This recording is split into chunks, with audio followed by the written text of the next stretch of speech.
actually have these very children as my third graders right now. And I cannot tell you, and I have, my child did not go through group 1, and he's in 4th grade, and I have him for math, and I had him for math last year.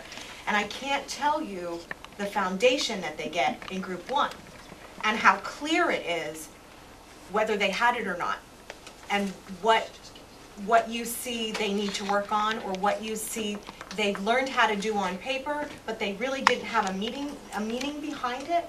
An example would be a lot of the estimations that we do in all through the school. I mean, it's not, estimation doesn't stop. I think the way that it really kind of lets us know that the kids are ready or wrapping their head around a number is what they use when they estimate. Like a very young child will estimate it completely, they'll stop at 100, it's 100. You know, any number could be, there's nothing bigger in my mind that I can think about. It's kind of like when we hear what the government's spending on this or that, we're like, what? I can't even imagine that number. I can't even compare it to my salary. What?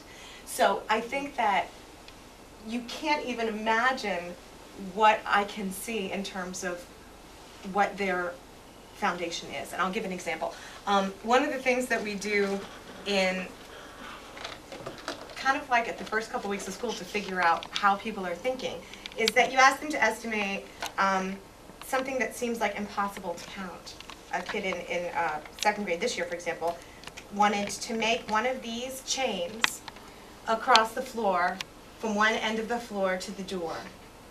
And I knew that it was going to be not something that was going to physically happen by the time we were going to have break. And he did it, and he was working with a partner, and his partner grabbed another kind of block from another kind of material that we use, and she just kind of watched him and realized, you know, we're going to have to eat soon. And every 10, she put one of these. And he looked up at her and he said, "Don't do that, that's not the blocks we're using." And she said, "How are you going to count this?" And he looked at me, he's like, "Oh." And so she said, "We're going to have to count by 10s. We're having break." And he goes, "All right, do it." And she started counting by 10s because he was in group 1, or she was in group 1, and she knew that this is how you tackle a number. You take the number that you know, and you wrap your head around it, using what you know. This is not too much for us. We approach this problem at the entry point of break it into 10s. So when that comes into 3rd grade, their entry point is higher and higher, and their reasons for needing to do things are the thing that drives when they do what. They don't walk into 3rd grade and you say, "Well, it's time to multiply." We give them activities and opportunities to explore and to develop. Well, there's got to be a quicker way to count this. It has to be more efficient. It can't be, "I'm going to count all of these blocks. I'll never get done by break." I say, well, what could we do to make this faster? And then they get you introduce the word multiplication after they've done it. And after they've said, "Oh, I'm just skipping every 3, I'm skip counting." And then you say, "You know what? There's a language, there's an elegant way to all this work that you just did. We have a group of numbers and this X." And they're like, "Oh, that's so convenient." Rather than doing it the opposite way, which is saying, "Here's 3 times 3, remember it, it's 9, remember it." And then they get practice writing it again and again. And then we say, "Now use it. Here's a word problem. Here's my friend, and she has 3 groups of 3 things." They wrote, "What? I'm supposed to imagine the 3 things now?" It's really backward, and I love the way that math is taught here because it starts with the authentic problem solving, and it gives them the reason to go to the next step. They're kind of advancing with our guidance rather than us saying, "This is when you do this." So that really changes the way that that we do everything. So, you know, to make it sound kind of boring, in 3rd and 4th grade we multiply and divide a lot. But it's something that happens very, very, it's based on this foundation. For example, when we're talking about dividing the other day, we said, "Well, are you going to be able to divide 25 between these 2 people?" "No, we can't do it. We're going to have to, one's going to have to be cut in half." "Okay, how should we write that?" we'll draw a cookie and we'll put a line through it. Okay, great. Then we had 3 people we needed to give something to, and there was a leftover. What are we going to do with this? The 3rd grade said, well, we're going to cut it. So I drew the kind of peace sign, and nobody wanted the middle piece because, well, that's not fair. So I said, well, let's do this. Let's take this shape. Oh, we know that shape, but I just drew it. I didn't show them the blocks that they had been working with for years. And I said, well, if it's 3 pieces, how are you going to draw it? And they instructed me to draw it like this 3 times. And then I said, well, if that were a color, what color would it be? Will it be blue? It's a pattern block! It's a pattern block! And I said, yeah. How do you know that? Well, we did it in group 1 again and again. I said, well, yes. And I said, well, how would we write this 1 piece of, we cut it in 3 pieces, the 1 piece that each person gets. So I drew a third. No, I can't do fractions yet. Fractions, I can't do fractions. Honey, you've been doing fractions since you were in group 1. What are you talking about?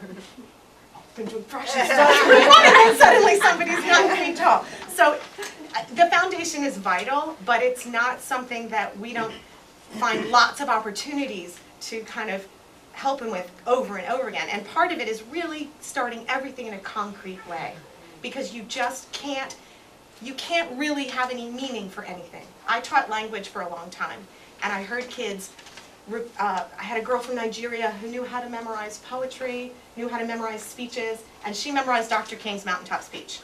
And she had no idea what it meant. She had no idea. And I was in tears. It was so exciting.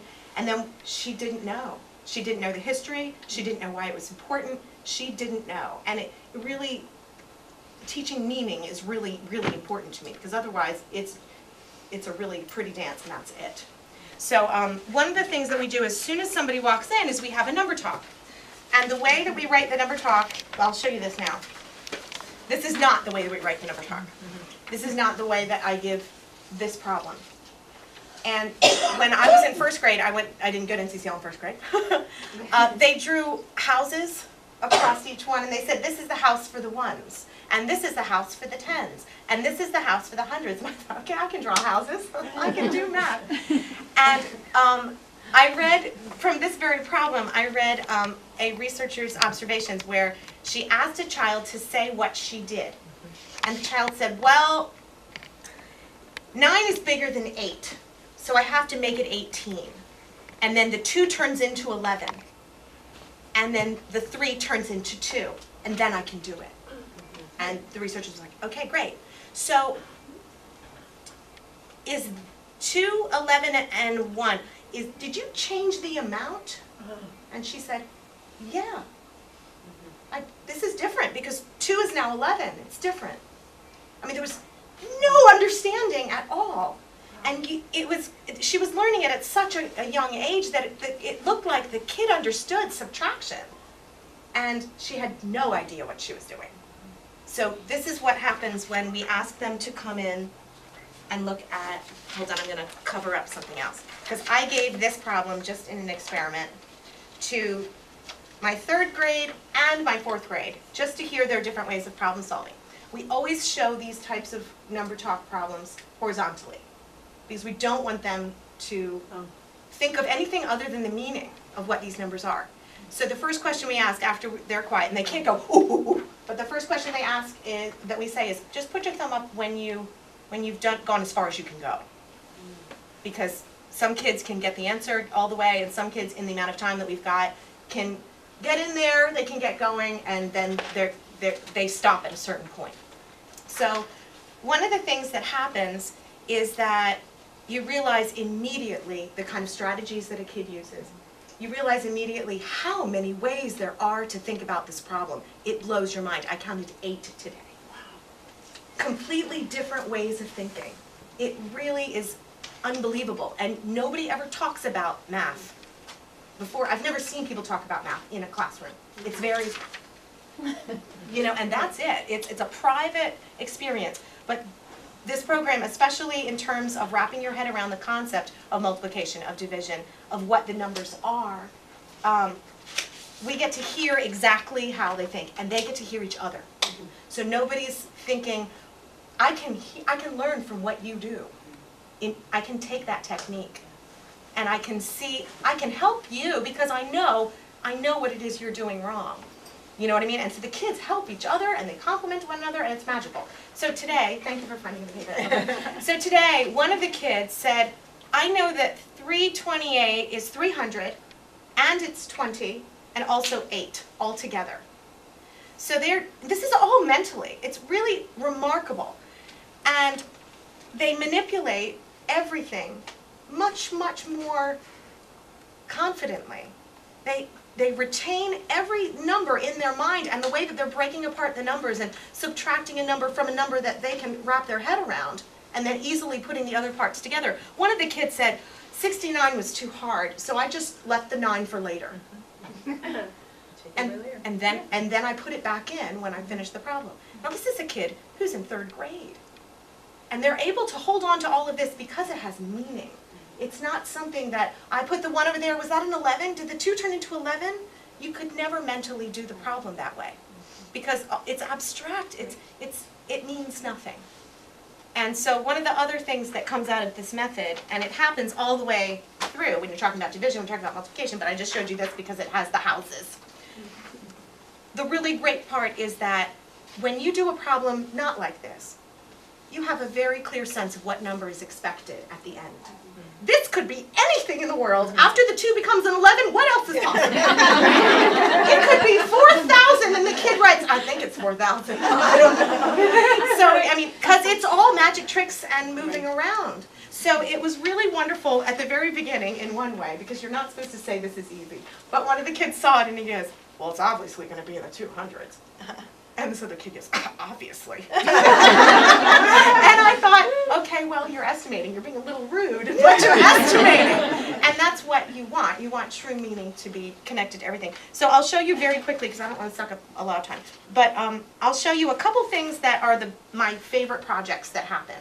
After we multiply and divide and do all kinds of number rearranging and manipulating numbers and figuring out the efficient way to solve a problem, we do geometry, and we do a lot of building. Because it's Lego time in 2nd and 3rd and 4th grade. Everybody's building and everybody's creating to wrap their head around the world. So the 2 great things that happen, and we use this Turk series, and it's really, really in line with what we do. One of the activities is showing a multiplication problem in an array, which means that I don't just think of 9 as the 9 sticks. I don't think of 9 in terms of 9 cubes vertically. I can think of them much more abstractly. I can think of a 3 by 3 square. Oh, that's why it's a square. I can think of what I can make with 9. I can imagine 9 in all the possible combinations. It could be 1 stick of 9. It could be that beautiful square. I can think of all the different numbers that I know that have multiples or have factors. I can imagine them in all different arrays. I can think of how to move it around in the world, not just when I need to figure this problem out on the board. So the most fun thing that I do, and I figured out it was a 3rd grade project because I asked a current 4th grader, did you build a city? No, I didn't build, or the 5th grade, no, I didn't get to build a city. Don't you remember? It was the other class. I was like, oh yes. Yeah, we didn't get to build a city. You made us do the harder one. I was like, all right, fine. So they get 4 pieces of graph paper. They're usually a bit smaller than this. They get a building code. You may only build buildings that are the shape of a rectangular prism. You may not use, you may have to make one building from one piece of paper only. You can't make the world's biggest box. You have to or rectangular prism. You have to make as many buildings as you want. You can make tall buildings. You can do whatever you want in your city, but here are your building codes. And they're like, building codes, got building codes. And so they make these cities after they've gone through a lot of different kind of training programs in how to build a box and what's fair in terms of my city. Is my city going to be elegant and tall? Is it going to be lots of little houses? Am I making a village? And they all make completely different things, and they really kind of get an incredible amount of hands-on experience in terms of what multiplication really is. So anyway, so that's the one thing. The other thing that is the other really, really fun activity is when you get to be a builder and it becomes quite abstract. So this is kind of the basis of it. This design is built with cubes. And if this is happening, if somebody builds a building that looks like this, how is it going to be represented on paper other than this? So we talked about how a different view of the same object would look completely different. And so the kids get a city plan and they have to create the city. Just by looking at one building looks like this. This is this view. This is the top view would look like an L, so they have to record an L. And so this is the introduction to it. But there's no amount of experience that they don't get. The people that I know who are very, very mathematically inclined seem to innately understand that without actually doing it. They seem to have that sense. They seem to have that number sense. Well, I know that 300 is made of 300s. But a lot of people don't, and it's right over their heads, and it doesn't ever have to be that way. This is a program that makes it so accessible and so fair. It's not something that you get and you're quiet. It's something that everybody's talking about. I've got my hands on it. I can do it on a simpler level until I can get up to where you are, and it's not a mystery anymore. So that's mine.